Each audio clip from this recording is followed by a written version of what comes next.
அது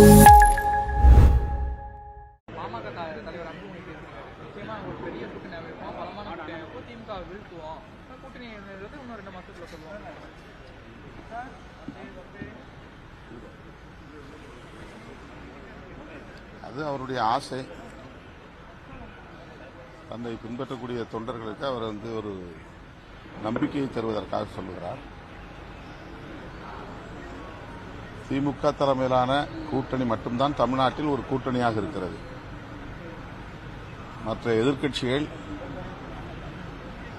ஒரு கூட்டணியாக உருவாக முடியாத அளவுக்கு சிதறி கிடக்கிறார்கள். அவர்களுக்கு இடையிலே இன்னும் ஒரு ஒருமித்த கருத்தே உருவாகவில்லை,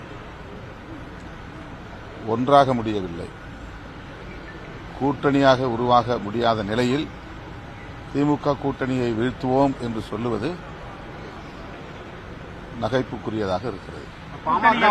கூட்டணியில் பங்கு, ஆட்சியில் பங்கு அப்படின்னு சொல்லி ஒரு கோரிக்கை உங்க கட்சியில இருந்து வச்சிருந்தீங்க.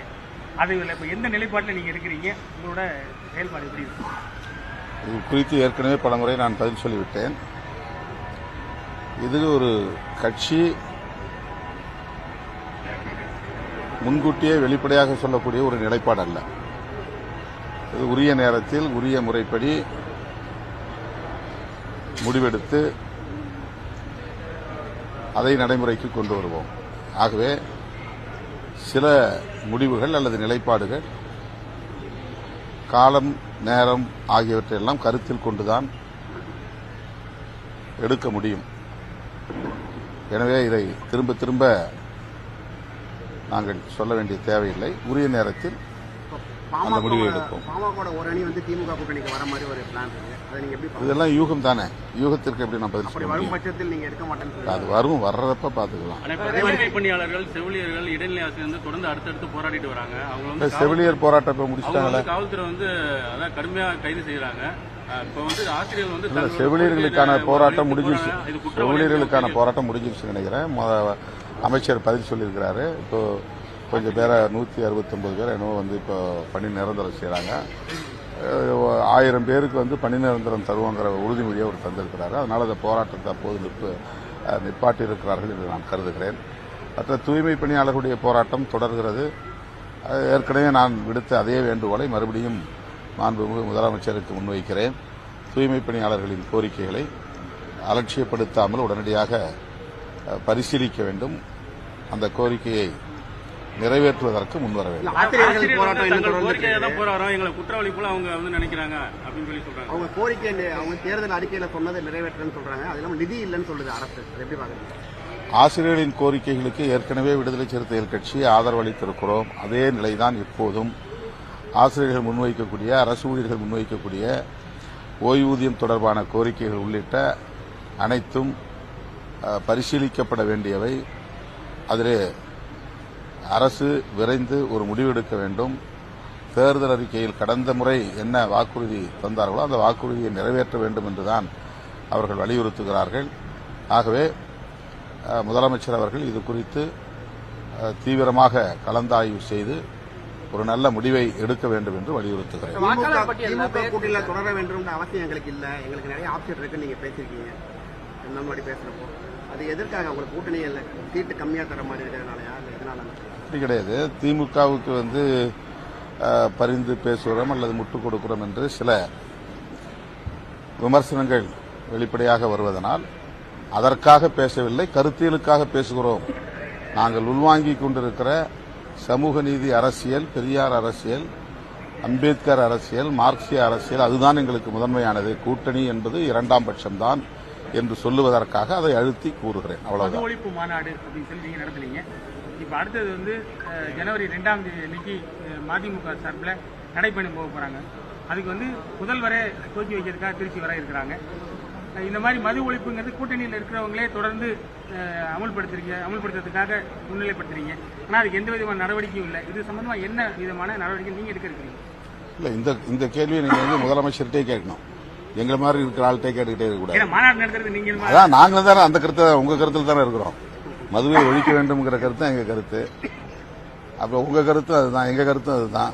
நாங்க முதல்வர்கிட்ட சொல்றோம், நீங்களும் கேளுங்க. ஆனா இந்தியா கடந்த சில முழுவதும் வந்து கிறிஸ்தவர்கள் மீது தாக்குதல் வந்து நடந்திருக்கு. இந்த யாரு? கிறிஸ்தவ மக்கள் மீது தேவாலயங்கள் மீதான தாக்குதல் வந்து இந்த கிறிஸ்துமஸ் வந்து அதனால்தான் தமிழ்நாட்டில் பிஜேபி வளரக்கூடாதுன்னு சொல்றோம். எவ்வளவு மோசமான சக்திகள், இந்த மதவாத சக்திகள், இந்த பாசிச சக்திகள் என்பதற்கு இது சான்று.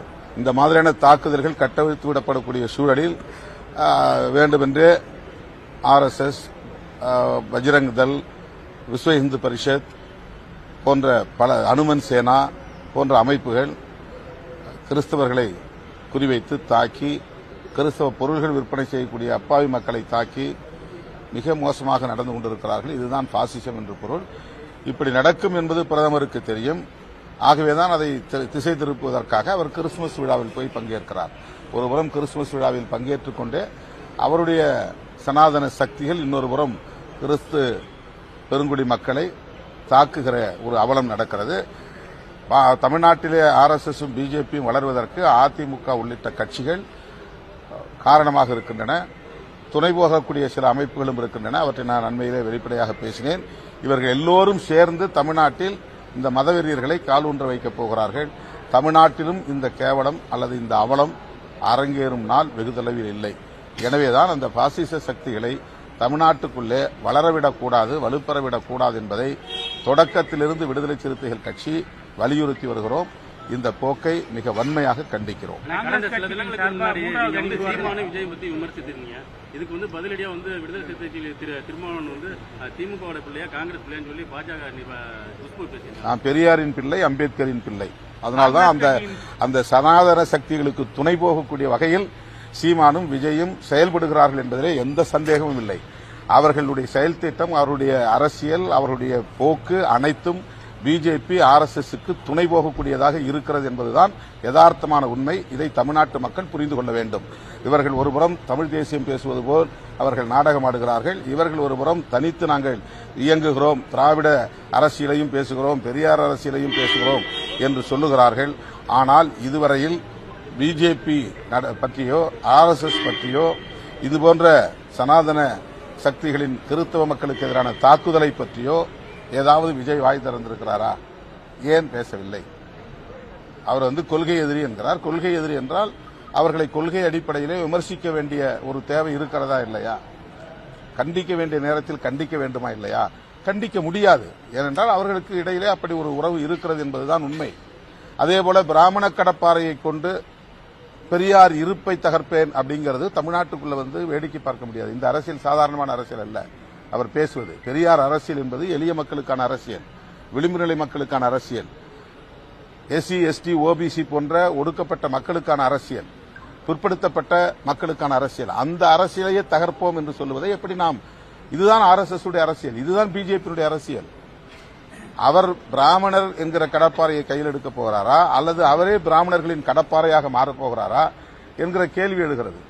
ஆகவேதான் இவ்வளவு நாள் அவர் தமிழ் தேசியம் பேசுகிறார் என்று எண்ணி நாம் இருந்தோம். ஆனால் அவர் பேசுவது இந்த சனாதன தேசியம் என்பது வெளிப்படையாக தெரிகிறது. அவரே ஒப்புக்கொள்கிறார். நான் பிராமண கடப்பாறையை கொண்டு திராவிட இருப்பை தகர்ப்பேன் என்பது திமுக என்கிற கட்சிக்கு எதிரான கருத்து அல்ல. நாம் எல்லோரும் பேசுகிற அரசியலுக்கு எதிரான கருத்து இது. கட்சி சாராத மக்களுடைய அரசியல் அது. உங்களுக்கு எந்த கட்சியும் இருக்காது. ஆனா உங்க அரசியல் இந்த மண்ணிலே பெரியார் அரசியல் தான். அதுதான் அம்பேத்கர் அரசியல், அதுதான் வந்து இடதுசாரி அரசியல், அதுதான் வந்து மார்க்சிய அரசியல். அந்த அரசியலையே தகர்ப்போம் என்கிற போது அதுவும் பிராமணர்களை கொண்டு தகர்ப்போம் என்று சொல்வதை எப்படி நாம் வெறுமனே காத்து அமைதியாக இருக்க முடியும், பேசாமல் இருக்க முடியும்? இது திமுகவுக்கு பேசவில்லை, நாங்களும் பேசுகிற அரசியலுக்கு ஆபத்து என்பதால் பேசுகிறோம். அதே பெரியாரே வந்து துருப்பிடித்த கடப்பாறைன்னு சொல்லி சீமான் சொல்லியிருக்காரு. அதே தொகுதியில ஈரோடுல நான் வந்து 25,000 ஓட்டு வாங்கி டெபாசிட் வாங்குறேன் வந்தேன் அப்படின்னு சொல்லி 25,000 ஓட்டு தானே, 25,000 ஓட்டு அது எப்பவும் எல்லாரும் போடுவாங்க. திமுகவுக்கு எதிரான ஓட்டு எம்ஜிஆர் வாங்கியிருக்கிறாரு, ராமதாஸ் வாங்கியிருக்கிறாரு, விஜயகாந்த் வாங்கியிருக்கிறாரு. அது எப்பவும் ஒரு கட்சிக்கு எதிரான அரசு ஓட்டுங்கிறது இருக்கவே செய்யும். அந்த ஓட்டை அவ்வப்போது பலரும் வாங்கியிருக்காங்க. வைகோவும் வாங்கியிருக்காரு திமுகவை எதிர்த்து. திமுக எதிர்த்து எம்ஜிஆர், திமுக எதிர்த்து வைகோ, திமுக எதிர்த்து விஜயகாந்த், திமுக எதிர்த்து ராமதாஸ், இப்படி எல்லாரும் வாங்கின வரிசையில் அவரு அந்த எதிர்ப்பு ஓட்டை வாங்கியிருக்கிறாரு. அவ்வளவுதான். ஆனால் இவ்வளவு விமர்சனங்களுக்கு பிறகும் திமுக தொடர்ந்து 6 முறை இந்த நாட்டிலே ஆட்சி அமைத்திருக்கிறது என்று சொன்னால் திமுகவுக்கு தனிப்பட்ட முறையில் இங்கே ஒரு செல்வாக்கு இருக்கிறது என்பதை மறுக்க முடியுமா? இப்ப மக்களிடையே அந்த ஆதரவு இருக்கத்தானே செய்கிறது. அதற்கு காரணம் அவர்கள் பேசுகிற பெரியார் அரசியல் தான். திமுக பேசுகிற பெரியார் அரசியல் தான். பெரியார் அரசியல் என்பது அம்பேத்கர் அரசியல் தான். விளிம்பு நிலை மக்களுக்கான அரசியல் தான், உழைக்கிற மக்களுக்கான அரசியல் தான். ஆகவே அந்த அரசியலுக்கு இவர்கள் வந்து பிஜேபி திட்டம் என்னவோ, RSS செயல் திட்டம் என்னவோ அதை அப்படியே நடைமுறைப்படுத்தக்கூடிய இரண்டு அமைப்புகளாக இன்றைக்கு இவர்கள் முகமூடி அணிந்து களத்திற்கு வந்திருக்கிறார்கள். இவர்களை நாட்டு மக்கள் புரிந்து கொள்ள வேண்டும். இன்னைக்கு தமிழ்நாட்டுக்குள்ள பிஜேபி இந்த அளவுக்கு ஆட்டம் போடுவதற்கு காரணமே அதிமுக தான். அதிமுக செய்திருக்கிற மிகப்பெரிய துரோகம், தமிழின துரோகம் இது. அந்த கட்சி வளர்வதற்கு இடம் கொடுத்திருக்கிறார்கள். மீண்டும் அவர்களை தூக்கி தோளிலே சுமக்கிறார்கள். அவர்கள் இங்கே வலுப்பெற்று விட்டால் அதிமுக இல்லாமல் போய்விடும், பெரியார் அரசியலும் இல்லாமல் போய்விடும். இங்கே கிறிஸ்தவர்களோ இஸ்லாமியர்களோ சுதந்திரமாக நடமாட முடியாது. சாதாரண இந்துக்களும் கூட இங்கே சுதந்திரமாக நடமாட முடியாது. 96ல வந்து பாஜகவை தமிழ்நாட்டுக்குள்ள கொண்டு வந்தது திமுக ஆட்சி தான். அது சம்பந்தமா திமுக கூட்டணி வைக்கிறது அவங்க காமன் மினிமம் அஜெண்டா போட்டு கூட்டணி வச்சாங்க. அன்னைக்கு 2001 வந்து அதுக்கு முன்னாடியும் சரி, அதுக்கு பின்னாடி மத்தியில் ஆதரவு தெரிவிக்கும் போது கலைஞர் வந்து இங்க காமன் சிவில் கோடு, நீ பேசக்கூடாது, பாபர் மசூதி பத்தி பேசக்கூடாது, ஜம்மு காஷ்மீர் பிரச்சனை பத்தி பேசக்கூடாது, மதவாத அரசியலே பேசாம இருந்தா அவங்க கூட நான் கூட்டணி வைக்கிறேன்னு கண்டிஷன் போட்டு தான் அவங்க கூட்டணி வச்சாங்க. அது தேர்தல் கூட்டணி வேற. ஆனா அவங்க கருத்தியல்ல வந்து இந்த மாதிரி நான் பிராமண கடப்பாறை எடுத்து இடிக்கிறேன்னு சொல்லலையே. இது வேற அது வேற இல்ல. நான் பெரியார் அரசியல் பேசிக்கிட்டு கூட்டணி வச்சுக்கிட்டு ராமர் என்ன என்ஜினியர் படிச்சவரான்னு கேட்ட ஒரு கலைஞர். அங்க நீ பாதம் சேது பாலம் கட்டிருக்கிறியா, அது வந்து அனுமான் போட்ட பாலம்ன்றீங்களா, ராமர் கட்டின பாலம்ன்றீங்களா, அது என்ன ராமர் எந்த கல்லூரியில் என்ஜினியர் படிச்சவர் கேட்டவர். அப்போ பிஜேபியோட கூட்டணியில் இருக்கிறவர் தான், பிஜேபியோட நட்பா இருந்தவர் தான். அவருடைய தலைக்கு வந்து விளை வச்சாங்க அன்னைக்கு. அதனால அந்த கல்கை, அதாவது தேர்தல் ஓட்டுக்காக கூட்டணி வைப்பது, அதே நேரத்தில் கருத்தியலில் உறுதியாக இருப்பது. ஆனா இவங்க கருத்தியல் அடிமையாக மாறி இருக்கிறார்கள். அந்த பிஜேபி பேசுற அரசியலே பேசுறாங்க, RSS பேசுற அரசியலே பேசுறாங்க. இது தமிழ்நாட்டுக்கு உகந்தது அல்ல.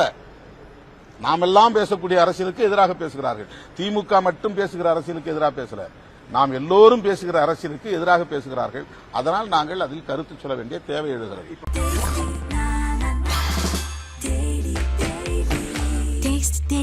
Taste the Daily.